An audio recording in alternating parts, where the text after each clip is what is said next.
Welcome to The Explainer. I am absolutely thrilled to have you here today because, well, we're looking at a literal financial earthquake. On June 16th, 2026, the World Gold Council dropped their annual central bank gold reserve survey. And man, the data inside it sent absolute shockwaves through the global financial system. We're talking about a historic, fundamental shift in how the wealthiest and most powerful institutions on Earth, central banks, are managing their reserves. This isn't just about boring spreadsheets, it's about a massive change in the very foundation of global wealth. And as you'll see, it's a shift that's ultimately going to ripple right down to the money in your own bank account. To really grasp the scale of what's happening, you just need to look at this number right here, 1,000. That represents the staggering average tons of physical gold that central banks are simply scooping up every single year. Just let that sink in for a second. 1,000 tons of solid gold. That is roughly the weight of 250 elephants, effectively vacuumed up by central banks around the world annually. It's a buying spree of truly epic proportions, and it's completely rewriting the rules of global finance. Okay, let's dive into this. Section 1, the historic reserve shift. The June 2026 survey reveals a new era. What this survey laid bare is a historic changing of the guard. For decades, United States government bonds were the absolute gold standard, pun intended, of course, of global reserves. They were the paper powerhouse, the undisputed safe haven. But the data shows we are witnessing a massive pivot away from these traditional fiat or paper assets and directly into physical gold, literally the oldest physical asset in human history. It's a complete shift from trusting paper promises to hoarding tangible, heavy metal. And it all culminated in this definitive conclusion drawn from the 76-nation survey. Gold has officially overtaken United States government bonds as the world's top reserve asset. Let me be clear, this isn't some bold prediction for the future. It's a reported reality straight from the reserve managers themselves. The institution of the U.S. Treasury has officially been dethroned by physical bullion in the eyes of the world's central banks. It is a historic turning point that fundamentally changes how nations protect their wealth. So why the rush? Let's move on to Section 2. Why buy physical gold? We're going to decode the central bank mindset. Reserve managers aren't making these multi-billion-dollar decisions on a whim, right? They're being actively spooked by some very real, very threatening macroeconomic and geopolitical fears. The survey pinpoints a few big ones: inflation eating away at the value of paper money, soaring global energy costs, and the instability brought on by the 2026 Middle East conflict. These are the primary drivers pushing financial officers to look for safer, tangible assets. They're looking at the global landscape and deciding that paper currencies are simply carrying way too much risk right now. And honestly, when the institutions that print the paper money start seeking shelter, the rest of the market really needs to pay attention. And this brilliantly illustrates the consensus that's formed among these financial leaders. Notice that massive 74% chunk of the data? Nearly 3/4 of the reserve managers surveyed expect the U.S. dollar's share of global reserves to drop over the next 5 years. Only 26% believe it's going to hold its ground. This isn't just a fleeting concern. We're looking at a dramatic, long-term decline in confidence in the United States dollar as the dominant global reserve currency. All right, moving on to Section 3, executing the buying spree. Let's look inside the actual mechanism. Stepping away from the lofty economics into the physical reality, acquiring massive amounts of bullion is this fascinating, heavily bureaucratic pipeline.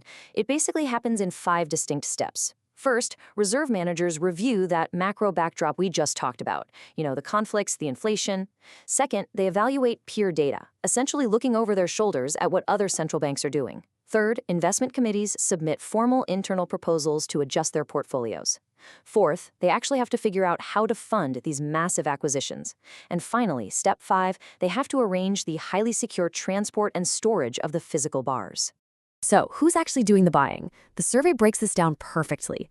Emerging market and developing economies, or EMDEs, are really leading the charge here. They're aggressively buying physical gold because they have high exposure to geopolitical conflicts and financial shocks. They literally need the protection. But looking neutrally at the data, advanced economies are starting to play catch-up. Highly developed nations are joining the rush, with 18% of them now explicitly planning to buy more gold to bolster their own reserves. Remember step 4 of that process we looked at? Funding? Well, this is where it gets incredibly interesting. How do nations actually pay for all this gold? Fully 50% of these buyers are using local currency programs.